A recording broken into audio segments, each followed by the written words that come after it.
Hello welcome back to my channel. അപ്പോൾ ഇന്ന് ഞാൻ വന്നിട്ടുള്ളത് ബ്രോക്കലി എഗ് തോരൻ്റെ റെസിപ്പി ആയിട്ടാണ്. അപ്പോൾ ബ്രോക്കലി എന്ന് പറഞ്ഞാൽ എല്ലാവർക്കും അറിയാം, ഒരുപാട് ന്യൂട്രിയൻസ് അടങ്ങിയിട്ടുള്ള വെജിറ്റബിളാണ്. വൈറ്റമിൻ സി, കെ, ഫൈബർ ഒക്കെ അടങ്ങിയിട്ടുണ്ട്. അതുപോലെ നമ്മുടെ ബ്ലഡ് ഷുഗറൊക്കെ കൺട്രോൾ ചെയ്യാൻ സഹായിക്കും. അപ്പോൾ എല്ലാവരും വൺസ് ഇത് ഫുഡിൽ ഇൻക്ലൂഡ് ചെയ്യാൻ ശ്രമിക്കുക. ഇനി ഒരു പാനിലേക്ക് 2 ടേബിൾ സ്പൂൺ ഓയിൽ ഒഴിച്ച് കൊടുക്കാം. ഞാനൊരു വെജിറ്റബിൾ ഓയിലാണ് എടുത്തിട്ടുള്ളത്. അതിലേക്ക് 1/2 ടേബിൾ സ്പൂൺ ഇഞ്ചി ചെറുതായിട്ട് കട്ട് ചെയ്തത് ഇട്ട് കൊടുക്കാം. ഇനി 1/2 ടേബിൾ സ്പൂൺ വെളുത്തുള്ളിയും ചെറുതായിട്ട് കട്ട് ചെയ്തത് ഇട്ട് കൊടുക്കാം. ഇത് നന്നായിട്ടൊന്ന് വാടി വരട്ടെ.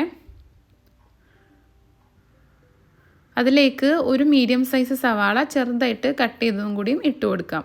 സവാള ഒന്ന് ട്രാൻസ്പെറൻ്റായി വരണ വരെ നമുക്കൊന്ന് മിക്സ് ചെയ്ത് കൊടുക്കാം. അതിലേക്ക് 1/2 ടേബിൾ സ്പൂൺ ചതച്ച മുളക് അത് ഇട്ട് കൊടുത്ത് ഒന്ന് മിക്സ് ചെയ്തെടുക്കാം. ഈ ഒരു സൈസ് വരുന്ന ബ്രോക്കലിയാണ് ഞാൻ എടുത്തിട്ടുള്ളത്. ഇത് ചെറിയ പീസായിട്ട് കട്ട് ചെയ്തെടുക്കാം. നമുക്ക് നീളത്തിലോ അല്ലെങ്കിൽ ചെറുതായിട്ടോ കട്ട് ചെയ്യാം.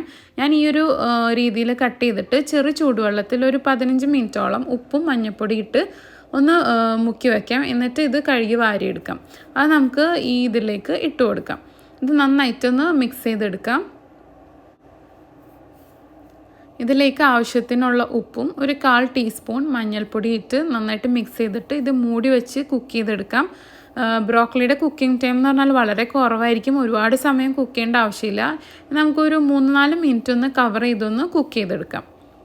ബ്രോക്കലി വെറുതെ കഴിക്കുമ്പോൾ പലർക്കും അതിൻ്റെ ടേസ്റ്റ് ഇഷ്ടാവില്ല. പക്ഷേ മുട്ടയൊക്കെ കൂടി മിക്സ് ചെയ്ത് കഴിക്കുമ്പോൾ കുട്ടികൾക്കും എല്ലാവർക്കും നന്നായിട്ട് ഇഷ്ടപ്പെടും. ഇനി ഇതിലേക്ക് നമുക്ക് മുട്ട ആഡ് ചെയ്ത് കൊടുക്കാം.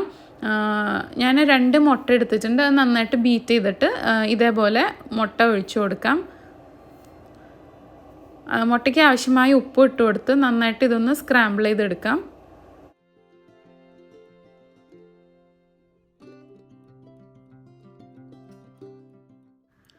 ഇതൊരു ലോ ടു മീഡിയം ഫ്ലെയിമിലിട്ട് വേണം കുക്ക് ചെയ്തെടുക്കാൻ. ഒരുപാട് കുക്കിംഗ് ടൈമൊന്നും വരില്ല. പെട്ടെന്ന് തന്നെ റെഡിയായി കിട്ടും. നല്ല ടേസ്റ്റുള്ള തോരനാണ്. ഈ മുട്ടയൊന്ന് കുക്കാവുന്ന ടൈം മാത്രം മതി. നല്ലപോലെ മിക്സ് ചെയ്യാം. എന്നിട്ട് ഫ്ലെയിം ഓഫ് ചെയ്ത് കൊടുക്കാം. ഇനി അതിലേക്ക് 1/2 ടേബിൾ സ്പൂൺ ചതച്ച കുരുമുളകും 2 ടേബിൾ സ്പൂൺ തേങ്ങ ചിരകിയതും കൂടി ആഡ് ചെയ്ത് കൊടുക്കാം. നന്നായിട്ടൊന്ന് മിക്സ് ചെയ്തെടുക്കാം.